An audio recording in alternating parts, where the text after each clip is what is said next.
Hice un trato con mis padres para tomarme un año sabático antes de empezar la universidad, allá por fines de 1992, con la esperanza de forjar una carrera en el automovilismo.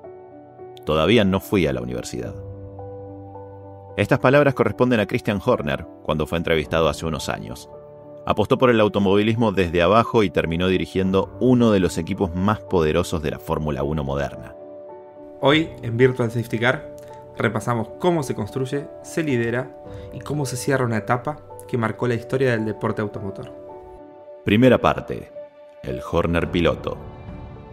Con las recientes novedades que han circulado por todo el paddock, por todos los medios, sobre la salida de Christian Horner, histórico team principal del equipo Red Bull, de su puesto. Tenemos que hacer una breve historia de su vida, de su carrera, de su trabajo en la Fórmula 1 y su participación en el circo deportivo de la máxima categoría.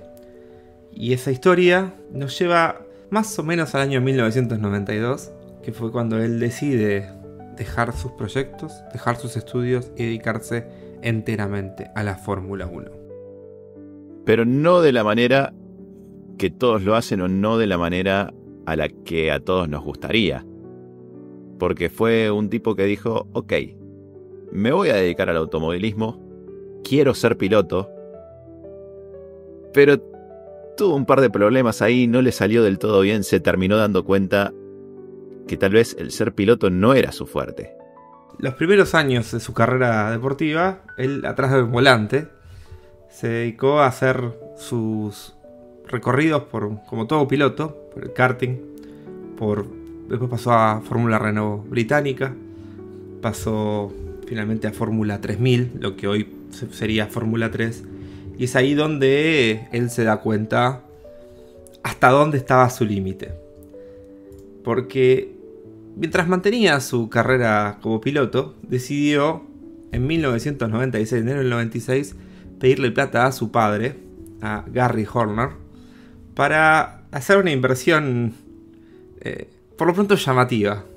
Sí, así como nosotros cuando éramos jóvenes íbamos y le pedíamos plata para ir al kiosco, para comprarnos una gaseosa a nuestros papás, este muchacho fue y le pidió plata para fundar un equipo de automovilismo, el Arden International, ahora Arden Motorsport, con el que comenzaron precisamente compitiendo en la Fórmula 3000.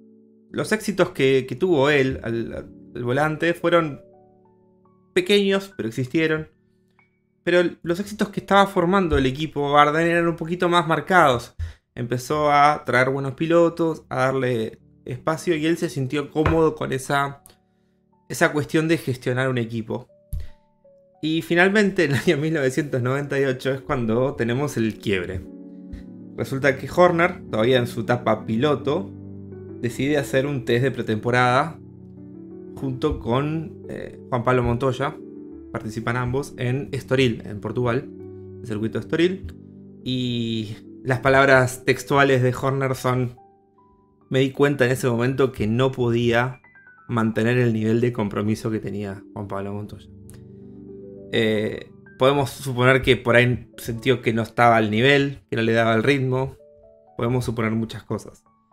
Pero ese fue el momento donde él dijo, lo que hablaríamos en la jerga, colgó los guantes. Exacto. No los de boxeo, sino los de piloto. Y se sentó detrás de un escritorio a empezar a escribir la historia que hoy conocemos y que hoy nos motiva a hacer este especial. Pero creo que es también un punto de quiebre que a él lo termina favoreciendo, porque muchos hubiesen insistido, y quién sabe cómo hubiese terminado. Entonces, creo que el tomar esa determinación a él lo impulsó a ser mejor dirigente. Hay que saber girar el barco a tiempo.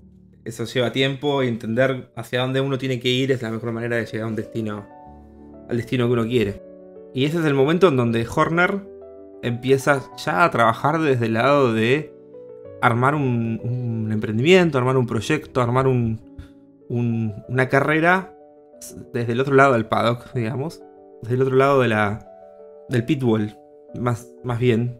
Y su equipo, Arden International, empieza a tener bastantes éxitos hasta que finalmente tiene contacto con un señor llamado Helmut Marko, que creo que más de uno de ustedes lo habrá conocido, lo habrá escuchado hablar, saber su historia.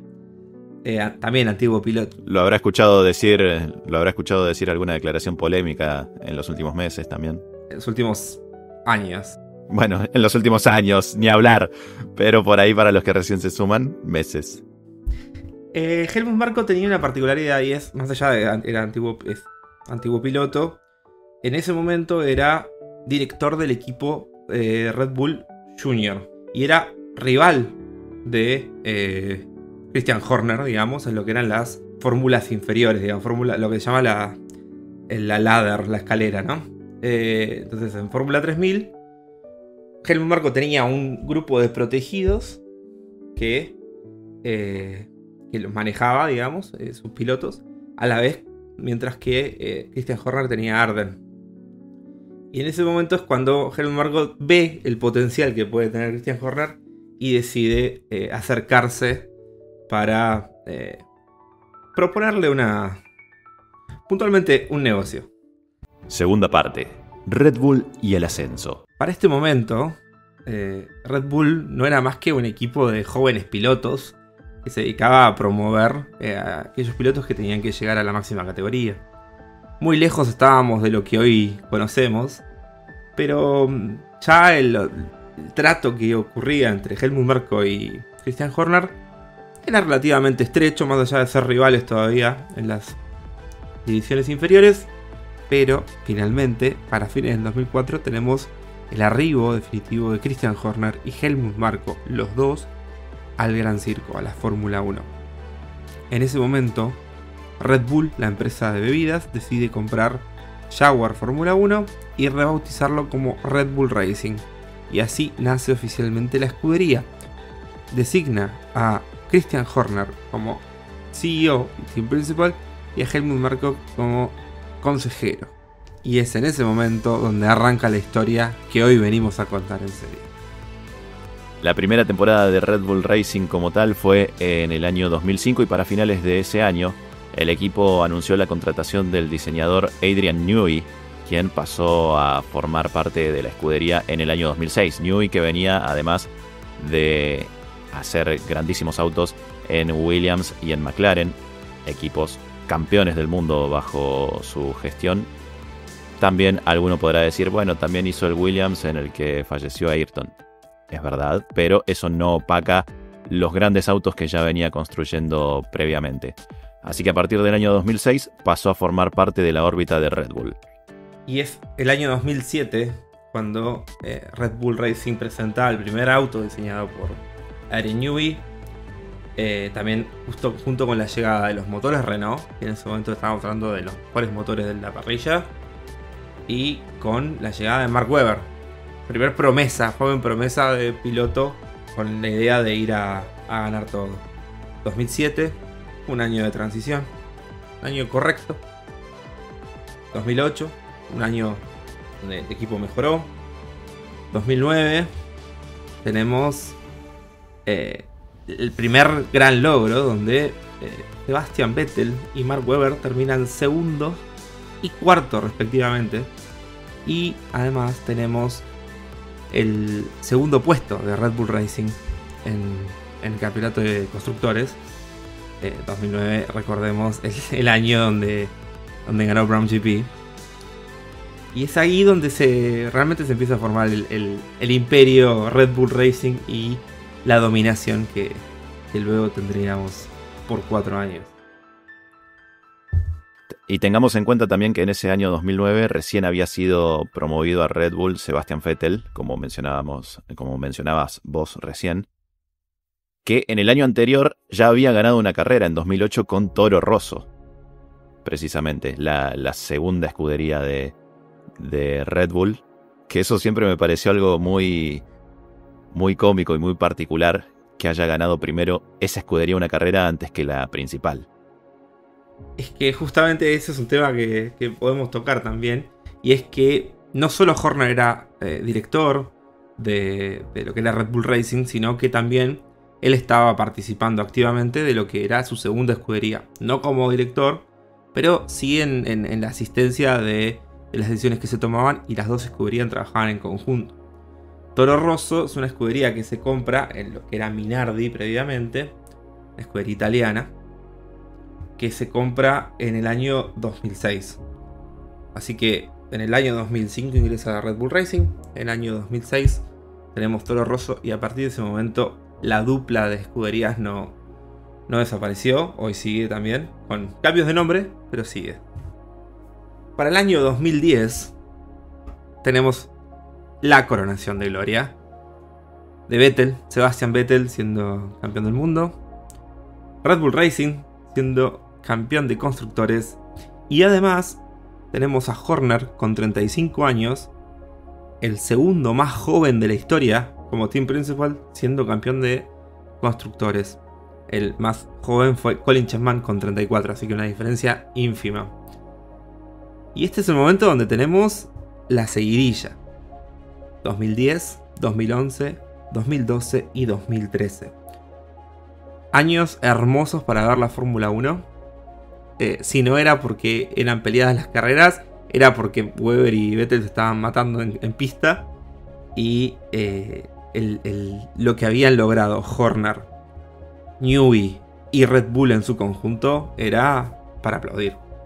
Completamente. De hecho, si bien no había en esa época una dominación como existe hoy, cuando un auto es tan bueno como ha pasado años anteriores, bueno, ya nos estamos anticipando a lo que va a venir en la última parte, ¿no? Pero años anteriores donde Red Bull ganaba 15 carreras en el año y una cosa así, era mucho más reñido, pero así todo tenían lo necesario para sacar ventaja. Si uno se pone a ver en esa temporada 2010, que fue el primer título de Red Bull Racing, ganaron 9 carreras, es verdad, eran muchas menos las carreras que se corrían en aquella temporada respecto a las que son ahora. Si no recuerdo mal, eran 17 grandes premios, 9 son prácticamente la mitad, pero no era una dominancia total que era primero, segundo, sino que los resultados variaban bastante. En esa época había varios equipos fuertes. Teníamos a Renault, teníamos a Ferrari, teníamos a Mercedes, que arrancaba su experiencia ya con Brown GP, digamos, en su espalda. Michael Schumacher y Rosberg eran los pilotos, así que había buena competencia, y en general las carreras eran muy interesantes, pero la dominación que había logrado en ese momento era...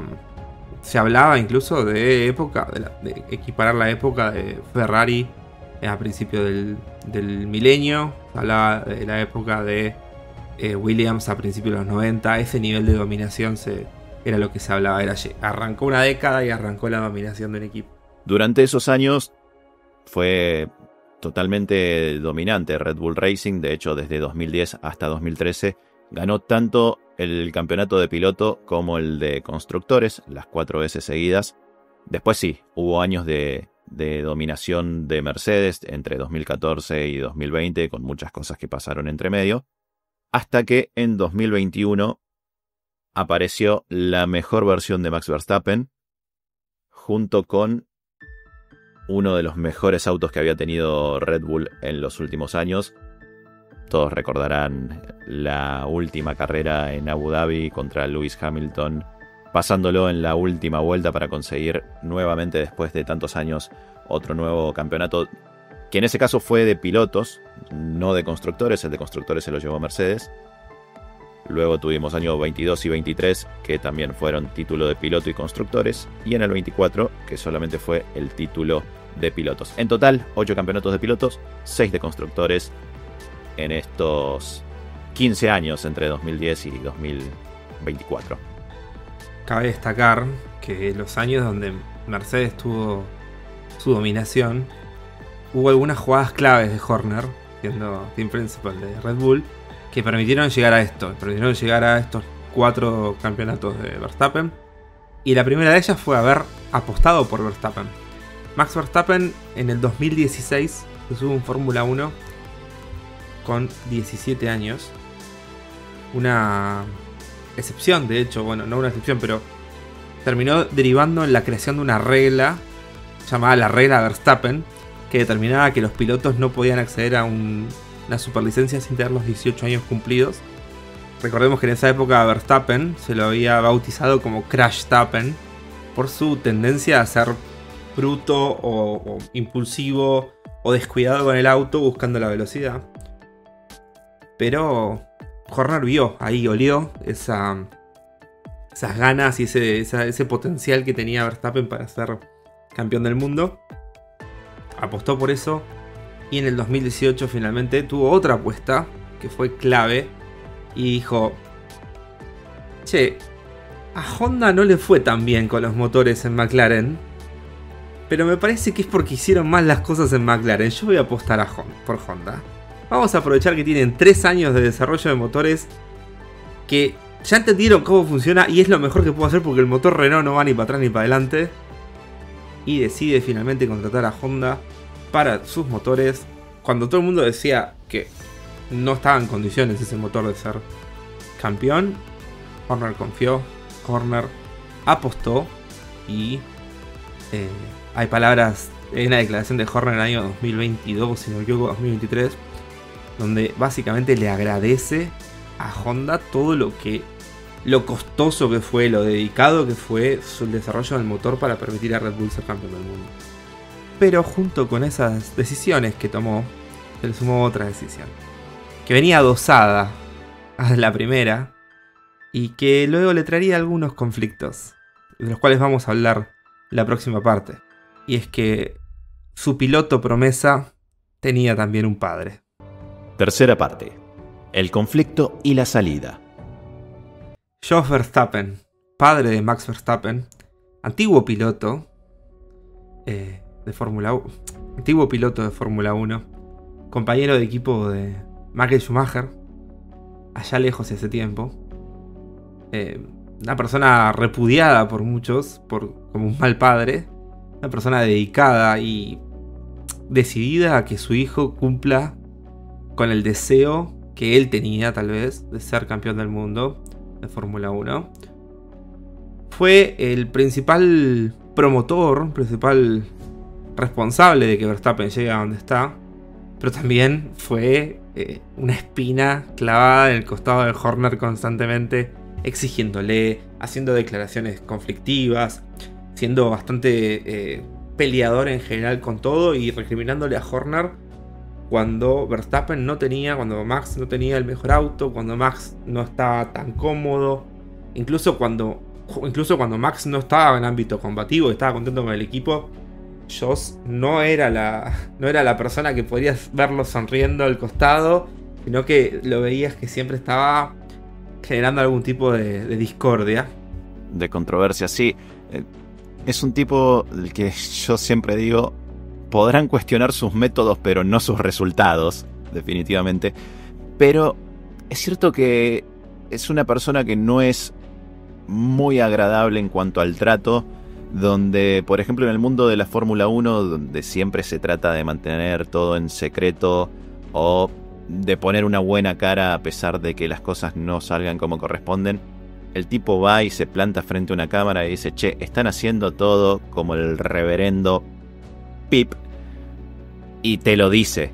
Y es un personaje muy difícil de tratar. No sabemos si su difícil de tratar o su forma de decir las cosas es pura sinceridad y pura verborragia, o siempre hay alguna cuestión por detrás o alguna cuestión política. De cualquier manera, Horner y Jos Verstappen se pelearon muchísimas veces a lo largo de estos últimos años. Hubo un montón de conflictos. Obviamente cuando Red Bull estaba en su mejor momento era lo menos, pero ¿qué pasaba? Pasaba. Y a eso se le suma que el auto, el Red Bull, no estaba teniendo el mejor resultado el año pasado. De hecho, pierde el campeonato de constructores. No así el de piloto. Verstappen sale campeón también, ustedes lo saben. Pero el de constructores no. Y surgen unos rumores bastante particulares sobre la vida personal de Horner. Como aclaración, Christian Horner está casado con una de las Spice Girls, con Gary Halliwell. Y habían surgido unos chats que fue gracioso porque se hablaba de rumores de que había unos chats medios extraños, había alguna cuestión, y al día siguiente a un montón de medios periodísticos les llegó las capturas de todos esos chats. Y eran por una supuesta conducta inapropiada con una empleada, chats con tono un poco inapropiado, justamente, sí, inadecuado, acosador, podemos plantearlo también. Sí, acosador. Y generó una controversia. Se hablaba, me acuerdo cuando se hablaba en el periodismo del tema de que lo echaran, de que se fuera, de que renunciara. De hecho, en ese momento Jos Verstappen precisamente salió a pegarle. Sí. Fue el primero que habló mal de lo que estaba pasando. Tengo que aprovechar la volteada. Aprovecho que ya hay otros hablando mal de él y voy yo también. Sí. Pero bueno, en ese momento tenemos que hablar especialmente de Red Bull en su concepción, en su estructura. Porque en ese momento se dividieron las aguas. Teníamos dos bandos. Teníamos el bando tailandés y el bando austríaco.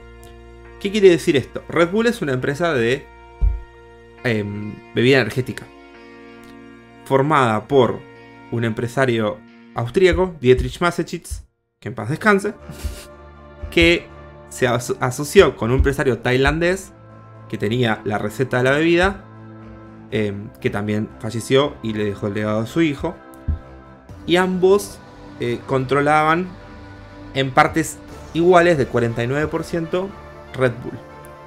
Y había un 2% que correspondía de manera a título personal al hijo del empresario tailandés, que se llama Chalerm Yovidia. Y es este motivo justamente por el cual Christian Horner no tuvo mayores inconvenientes dentro de Red Bull más allá de estas acusaciones. Yovidia tenía el 51% de las acciones en ese momento. Entonces, como Yovidia lo estaba bancando a Horner, Jos Verstappen, Helmut Marko y el hijo de Mateschitz no tenían la mayoría como para echarlo o como para moverlo a un costado o simplemente pelearle sabiendo que Horner tenía el respaldo de Yovidia. Pero el declive del equipo siguió su curso. Tuvimos un par de renuncias claves. Que, bueno, una fue muy famosa, la otra no tanto. Sí, bueno, a uno ya lo mencionamos en el capítulo, que fue precisamente Adrian Newey y la novedad de que se iba para el equipo Aston Martin. Y el otro era precisamente Jonathan Whitley, que se fue a ser director deportivo de Sauber.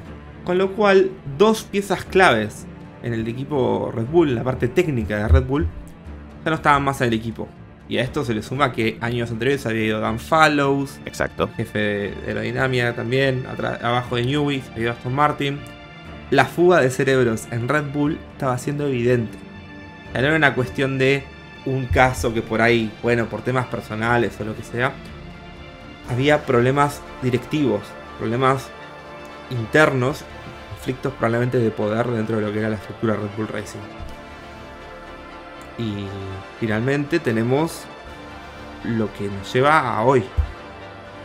Y el hoy arranca en mayo. Sí, precisamente a finales de mayo fue la venta de las acciones de Red Bull que marcabas hace unos instantes. Ese 2% extra que tenía el hijo de uno de los fundadores finalmente fue vendido. Con esa venta, que fue hacia un fideicomiso suizo, Yovidia, la parte tailandesa del equipo, ya no tenía la mayoría. Horner ya no tenía el respaldo total, porque a partir de ese momento ya la mayoría podía rearmarse de otra manera.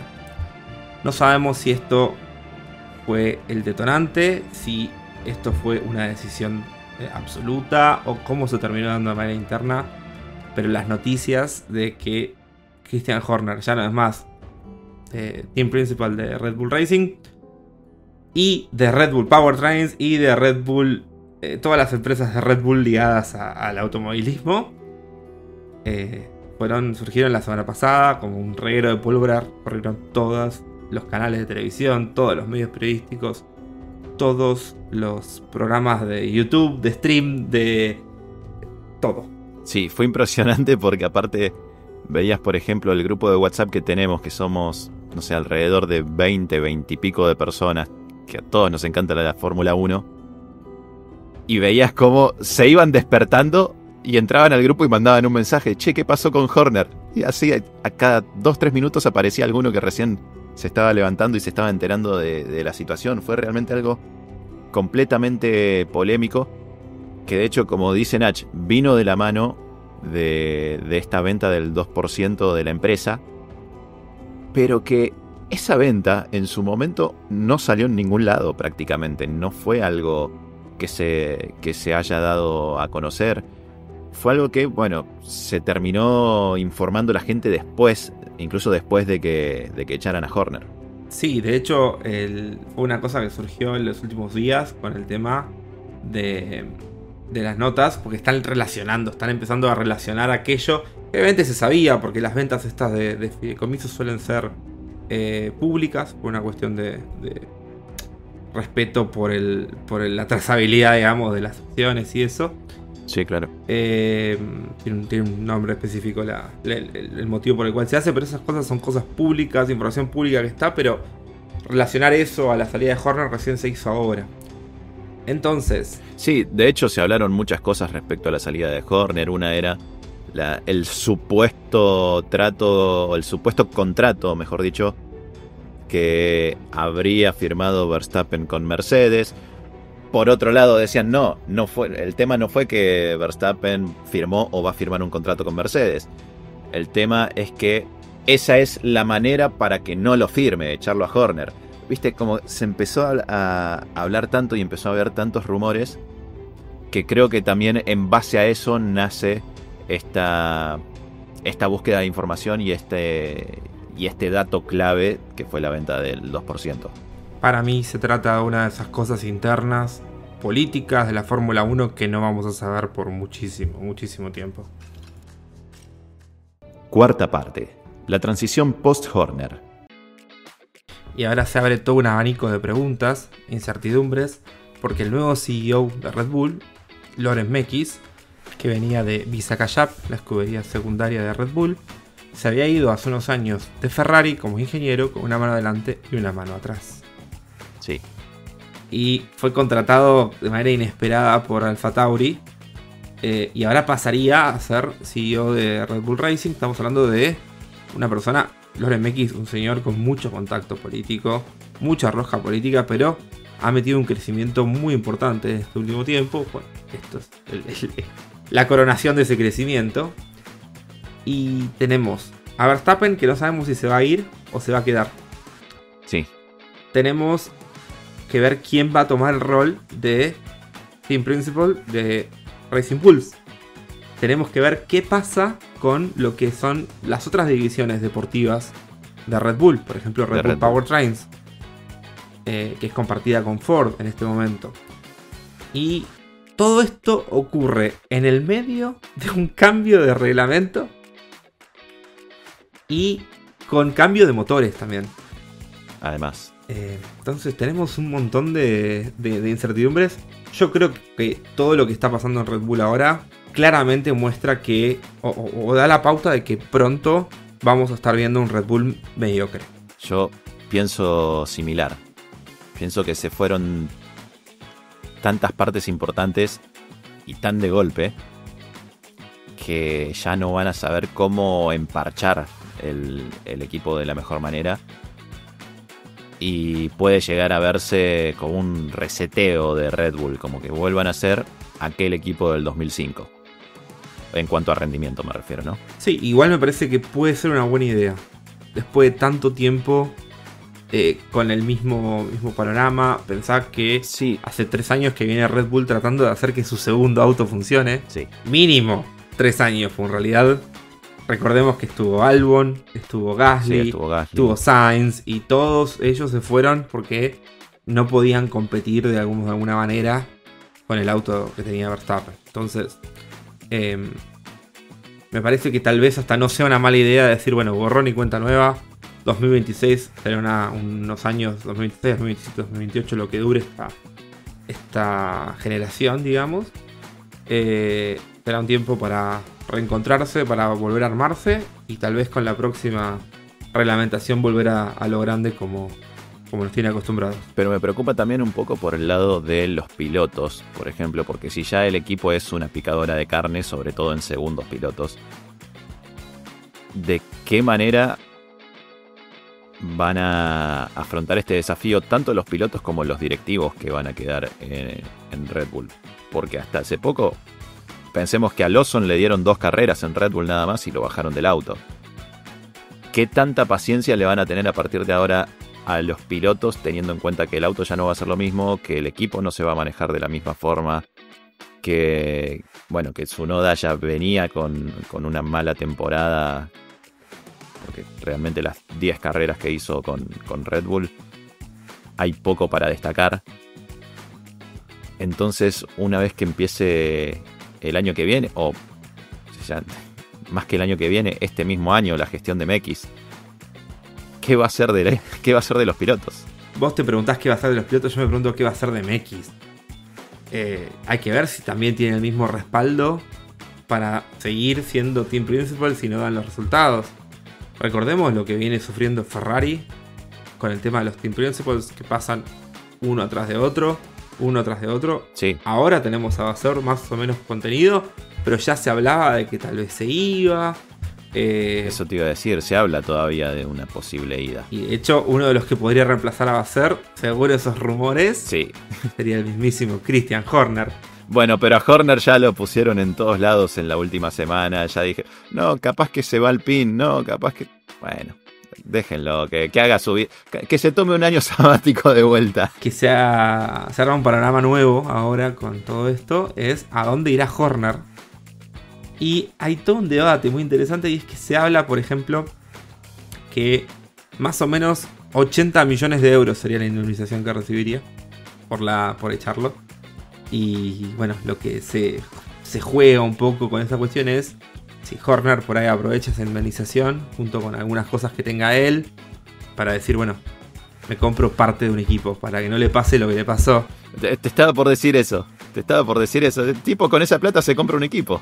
Sí, no un equipo entero porque... No, bueno, pero accionista mayoritario. No, parece que no llega ni a eso, con 80 millones de euros no llega. Pensá que Alpine, hoy por hoy, está valuado en 900 millones de euros. Está bien, Alpine no es un equipo chico, pero igual. Tal vez algún equipo, no sé, de los más de abajo, por ahí Williams o Cadillac que llegue, o mismo por ahí Alpine puede poner un poco de guita extra, se saca un 20%, 30%, se asegura una participación activa en el equipo y tal vez la posibilidad de trabajar con un poquito más de tranquilidad sin depender de otra gente. Pero bueno, ¿cuánto ha cambiado la Fórmula 1 desde que llegó Horner hasta hoy que no se está yendo? Está retirando un pedacito de su historia, de lo que es Red Bull. ¿Cuánto cambió Red Bull y cuánto cambió la Fórmula 1? Sí, yo creo que igual, de alguna manera era el mejor momento para que se fuera. Aunque creo que hubiese quedado más lindo y más poético y más maravilloso si se iba por su propia cuenta en vez de si lo echaban. Después de todo lo que hizo, de los campeonatos que consiguió, me parece que era un momento para dar un paso al costado, más teniendo en cuenta que se estaban yendo nombres importantes, que el auto ya no es el mismo. No sé, siento que si hubiese sido por determinación propia estaríamos hablando de un final feliz. Yo creo que no es un mal final igual tampoco, como un final. No, para nada, pero qué sé yo, desde mi perspectiva siento que cambia un poquito la manera de verlo, si te echan que si te vas. Hay un traguito amargo al final del mate, digamos, pero... Claro. Pero yo creo que fue satisfactorio. Estamos hablando de el segundo Team Principal más ganador de la historia. Sí, y además para mantenerte en el cargo durante tantos años. De hecho, el otro día veía también un meme, pero que a la vez es una realidad. Y es que decía que es el único Team Principal que tuvo Red Bull desde que nacieron Kimi Antonelli y Berman. Y uno lo piensa y dice, es verdad. Qué locura. Qué locura. Y es un muchacho joven. Sí, además. Estamos hablando de una persona que tiene todavía mucho futuro por delante en la Fórmula 1 y en el automovilismo en general.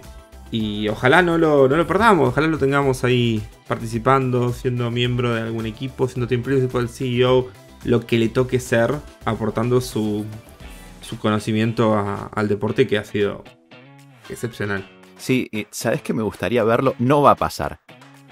Pero ¿sabes qué me gustaría verlo cada tanto? Tomando el lugar de David Coulthard, haciendo entrevistas después de las carreras o de las sesiones de clasificación. Como que siento que tiene un re perfil para eso. Podría ser. Siento que lo podría ver. ¿Sabes dónde lo podría ver también? Hasta por ahí si decide tomarse un tiempo afuera de la Fórmula 1. Lo veo siendo comentarista en Sky Sports. Sí. Ahí en lugar de Rosberg o de Jenson Button, él ahí haciendo comentarios. Lo veo que podría estar ahí en esa circunstancia. Pero igual, mal que mal, creo que su lugar está sentado ahí en el pitbull. Sí. Y no dando vueltas con los micrófonos. No, coincido totalmente, sí. Y para que no nos pase como a Horner de tener que salir a buscar trabajo, les pedimos que por favor nos den un like en Instagram en @podcastpcortasc, que nos sigan en Spotify en podcastpsc, y con ese mismo nombre nos pueden encontrar en Apple Podcast, Amazon Music, YouTube y su RSS de confianza que utilicen para escuchar podcast. Yo soy Nacho Bask y a mi lado estuvo Mateo Soria.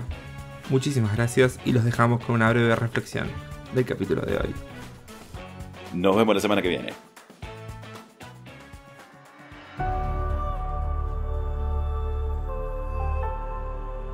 Christian Horner dirigió a Red Bull durante 2 décadas.